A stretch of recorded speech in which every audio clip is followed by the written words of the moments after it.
सभी का स्वागत है। प्रस्तुत है आज की खास रिपोर्ट। आज की रिपोर्ट की मुख्य खबरें कुछ इस प्रकार हैं। 7 दिवसीय अन्य महोत्सव का बाल भवन से हुआ शुभारंभ। लाभार्थियों को वितरित किए गए फूड पैकेट्स और खाद्यान्न पर्ची। स्मार्ट सिटी के लोग मूलभूत सुविधाओं से हो रहे हैं वंचित। मांझी समाज ने धरना देख कर सौंपा मंत्री को ज्ञापन। गलती नगर निगम अदालत की और कांग्रेसियों के गुस्से का सामना करना पड़ा कैबिनेट मंत्री तोमर को। अब खबरें विस्तार से। प्रदेश अध्यक्ष वीडी शर्मा, मीडिया प्रभारी लोकेंद्र पाराशर, विधायक मुन्नालाल गोयल और कैबिनेट मंत्री व ऊर्जा मंत्री प्रद्युम्न सिंह तोमर के आतिथ्य में भाजपा का 7 दिवसीय अन्य महोत्सव का शुभारंभ बुधवार को विधिवत रूप से हुआ।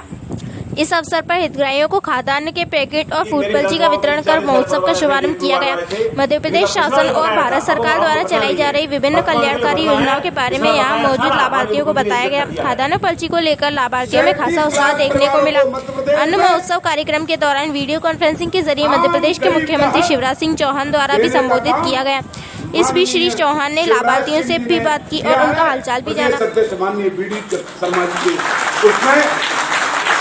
फायदा ये होने वाला है बहन मेरे बुजुर्गों, तो जिस घर में 10 मेंबर हैं, अगर वो 50 किलो अनाज लेके आता है तो अभी कितने का आता है? 1000 रुपए का। 20 रुपए किलो आ रहा है, 1000 रुपए का आएगा। अब कितने का आएगा? 50 रुपए का। और ये 950 रुपए बेचेंगे। वो 950 रुपए हम अपने बेटा बेटी की पढ़ाई पर खर्च करके उसको पढ़ा लिखा करके वो अपने परिवार का, अपने मोहल्ले का नाम रोशन करेगा और बुढ़ापे की आपकी लाठी मजबूत करेगा। ये काम किया है माननीय शिवराज सिंह जी ने, माननीय हमारे यशस्वी प्रधानमंत्री नरेंद्र मोदी जी के आशीर्वाद से। सभी मेरे लाभार्थी भाइयों और बहनों, मैं आप सबका बहुत हृदय से अभिनंदन करता हूं और आप सबका बहुत बहुत स्वागत करता हूं। मित्रों, हम सब लोग जानते हैं कि भारतीय जनता पार्टी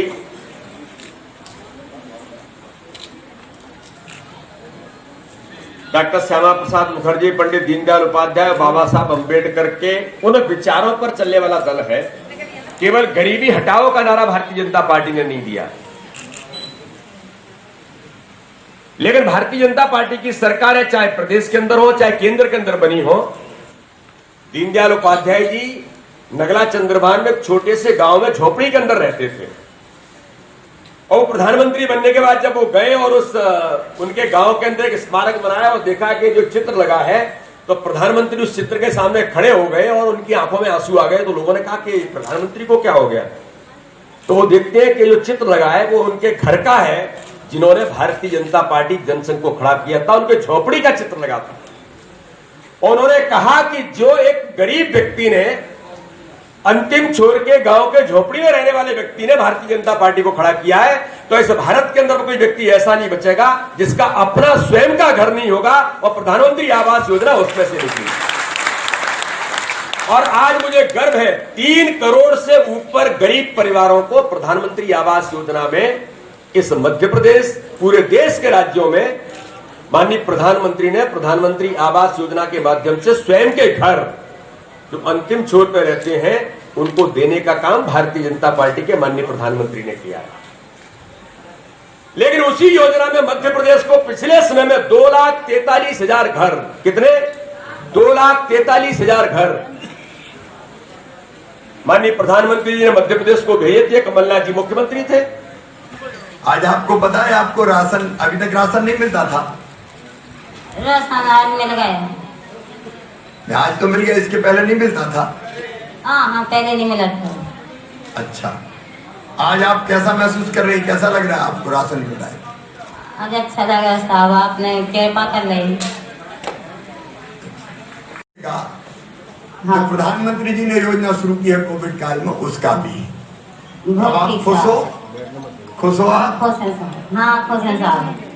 कैसे हैं आप? ठीक है? ठीक है सर। घर में और कौन कौन है?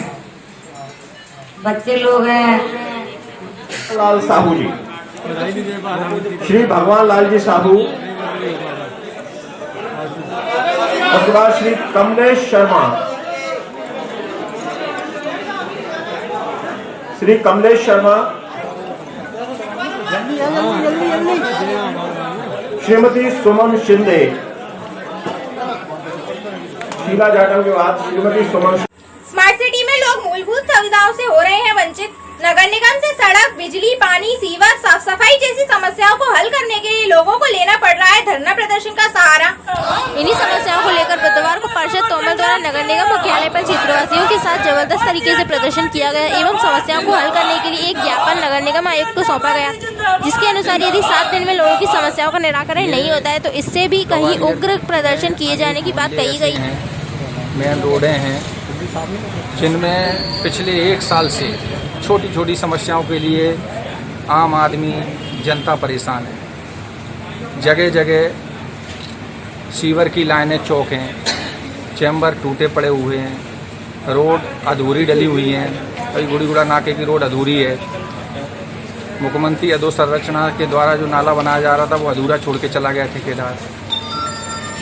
गंदे पानी की समस्याएँ, आम जनता की अनेकों समस्याएं हैं जिनको के कोई सुनने वाला नहीं। आज हम अपनी मांगों को लेकर आयुक्त महोदय को ज्ञापन देंगे और ज्ञापन में समय देने के बाद अगर उन समस्याओं का समाधान नहीं होता तो फिर हम क्रमबद्ध तरीके से बारी बारी से आंदोलन प्रदर्शन के लिए बात होंगे।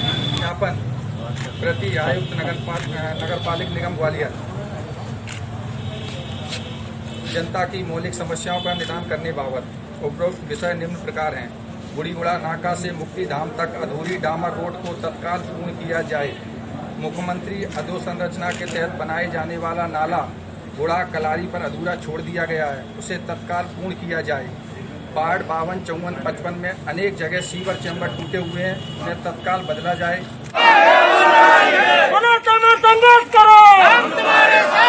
मांझी समाज ने धरना देकर मंत्री को सौंपा ज्ञापन। काफी समय से मांझी समाज के द्वारा स्वयं को अनुसूचित जनजाति में शामिल करने की मांग की जाती रही है। तमाम सरकारें आई और गई, लेकिन इन लोगों की सुनने वाला कोई नहीं है। इसी से आक्रोशित होकर मांझी समाज के लोगों द्वारा बुधवार को फूलबाग चौराहे पर धरना दिया गया और ऊर्जा मंत्री मध्य प्रदेश शासन को ज्ञापन सौंपकर अपनी मांग रखी, जिसके निराकरण कराए जाने का आश्वासन मंत्री जी द्वारा दिया गया। फिर माननीय मुख्यमंत्री जी मिले और थोड़ा सा अगर समय दीजिएगा, अगर आचार संहिता नहीं आई तो हम कुछ कर रहे हैं, परंतु नहीं हो पाए तो एक बार तो ये कह दो कि हम कुछ अच्छा करेंगे यार, तो कुछ कम से कम तुम अच्छा तो बोल दो यार। कम से कम आप विश्वास रखो हम पे, हम आपके साथ हैं और हर संकट में हम आपने हमें इस लायक बनाया है। हम कुछ नहीं कर रहे, ये सेवक है और ये सेवक भरोसा दे रहा है, हम आपके साथ लड़ेंगे।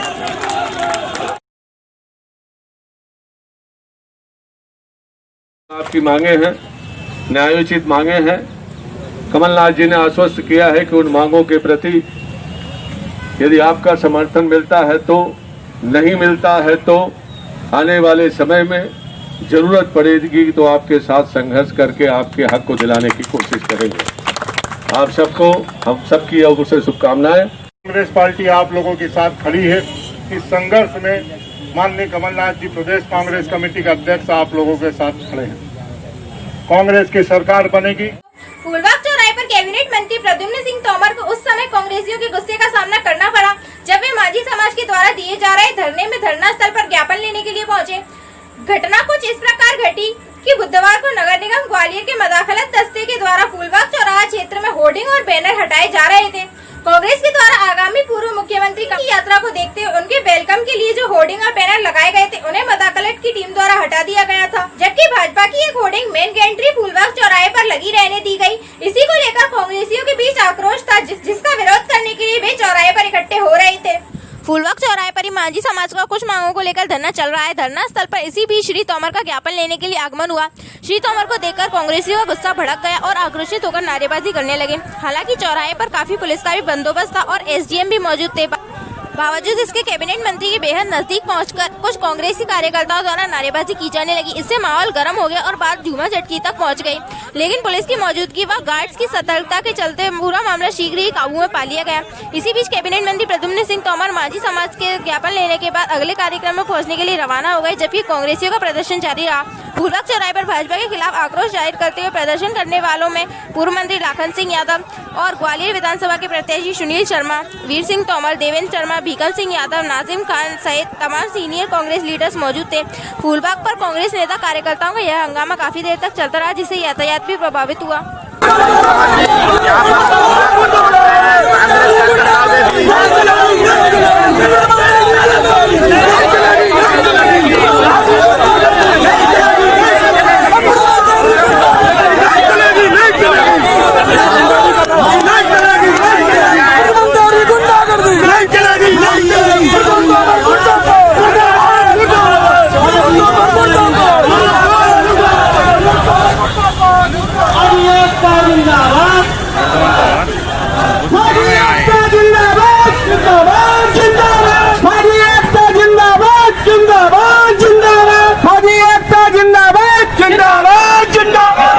हम आदरणीय हमारी मांगों को लेकर आदरणीय मंत्री महोदय हमारे ज्ञापन लेने आए हैं। मैं चाहता हूं, आप सभी को अवगत कराना चाहता हूं, 2 महीने से मध्य प्रदेश महाजी जनजातीय संघर्ष समिति द्वारा हर मंत्री को ज्ञापन दिया गया, हर विधायक को ज्ञापन दिया गया। प्रदेश में भारतीय जनता पार्टी की सरकार है, पर हमारी मांगे पूरी नहीं की गई। मंत्री जी, आपको भी ज्ञात होगा, 15 तारीख तक उपचुनाव से पहले माझी समाज के पर्याय नाम भोई, ढीवर, कहार, केवट, मल्ला को जनजाति में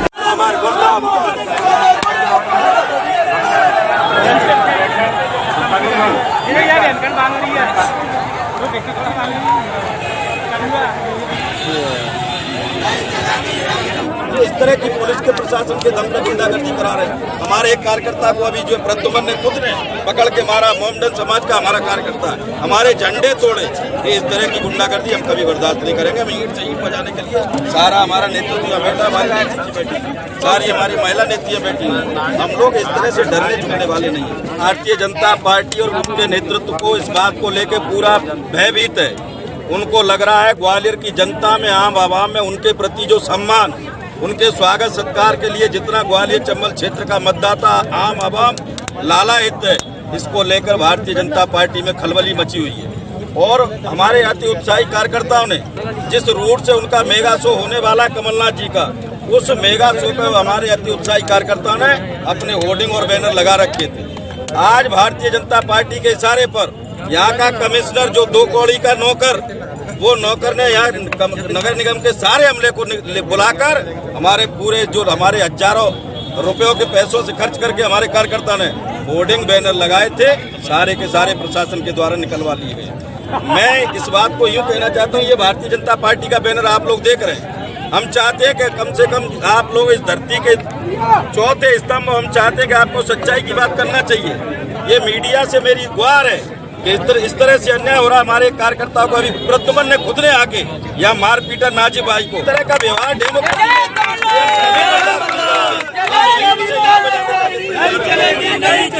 मैं नाजिम खान, जिला अध्यक्ष माइनॉरिटी डिपार्टमेंट ग्वालियर। नगर निगम द्वारा कांग्रेस पार्टी के जितने भी होर्डिंग थे वो हटा दिए गए। हम उसका विरोध करने आए थे और बीजेपी के होर्डिंग लगे हुए वो इन्होंने नहीं हटाए। इसी बीच प्रद्युमन सिंह तोमर आए, मैं कांग्रेस पार्टी के नारे लगा रहा था, उन्होंने मेरा झंडा तोड़ा, बोले कांग्रेस पार्टी के नारे नहीं लगा हुए। मैंने की क्यों नहीं लगाएंगे, मैंने की कांग्रेस पार्टी के, उन्होंने मेरा झंडा लिया, तोड़ा। उनके सिक्योरिटी गार्ड और उन लोगों ने मेरी गर्दन पकड़ ली है, नाखून के निशान है, मेरा कुर्ता फाड़ दिया और सब इस तरीके से मेरे साथ बदतमीजी करी और ये नाखून के निशान उन्होंने खुद ने करी और उसके सिक्योरिटी गार्ड के लोगों ने। हमारे पूर्व मुख्यमंत्री, हमारे प्रदेश अध्यक्ष, हमारे कांग्रेस के मुखिया कमलनाथ जी हमारे ग्वालियर में 18-19 को यहाँ हमारा कमलनाथ जी का दौरा है। हमारी कांग्रेस कार्यालय में मीटिंग चल रही थी तो पता लगा कि ग्वालियर में जितने पोस्टर होर्डिंग लगे हैं तो नगर निगम उनको निकाल रही है, बटोर रही है। कांग्रेस के जो नगर निगम में सब जितने पोस्टर वगैरह जो यहाँ से लगा के गोले के मंदिर से लेके छिंदे की छावनी तक जितने पोस्टर लगे थे उनने नगर निगम वालों ने, प्रशासन ने निकाले। और उसमें ज्योतिरादित्य सिंधिया और शिवराज सिंह के कहने पर जिस सरासर और क्षेत्र का मंत्री प्रद्युमन तोमर खुद आके हमारे कार्यकर्ताओं को गलेबान पकड़ता है और डंडे तोड़ता है और गुंडागर्दी सरासर कर रहे हैं। ऐसे गुंडागर्दी नहीं चलेगी। जनता देख रही है हमारे ग्वालियर की क्या होने जा रहा है। ये सरासर बौखला गए हैं। ये चुनाव हार रहे हैं। हमारी सरकार कमलनाथ जी की फिर बन रही है। और हम एक चीज बता दें आपको कि हमने जितने भी होर्डिंग लगे थे हमने विधिवत परमिशन कलेक्टर से ली थी, जबकि भारतीय जनता पार्टी के जितने होर्डिंग लगे उनकी कोई परमिशन नहीं है। मध्य प्रदेश के मुख्यमंत्री को इस तरह से नहीं करना चाहिए। और इसमें हमारे दलित समाज के लोगों ने भी होर्डिंग लगाए थे, जाटव समाज के भी लोगों ने होर्डिंग लगाए थे। जानबूझकर जो पूरा विधानसभा के महाराजपुरा से लेके बड़ाव तक पूरा विधानसभा के सभी जाटव समाज के लोग, गुर्जर समाज के लोग, सभी लोगों ने जो लगाए थे, इससे बौखलाहट में भारतीय जनता पार्टी के मुख्यमंत्री ने होर्डिंग हटवाए हैं। हम लोग गोरों से भी हमेशा लड़ते रहे हैं और आरएसएसियों से भी लड़ेंगे और हम लोग एकजुट होकर इनको हराएंगे। ये जिलाधीश का मामला है, जिलाधीश के खिलाफ कार्रवाई होनी चाहिए, क्योंकि हमने जिलाधीश कार्यालय में विधिवत परमिशन के लिए हमने आवेदन किया है और विधिवत हमारी व्यवस्था थी। इसलिए जो गैर कानूनी लगे उनको हटाना चाहिए था, कांग्रेस के होर्डिंगों को नहीं हटाना चाहिए। आज की रिपोर्ट में बस इतना ही। फिर मिलेंगे, तब तक के लिए नमस्कार।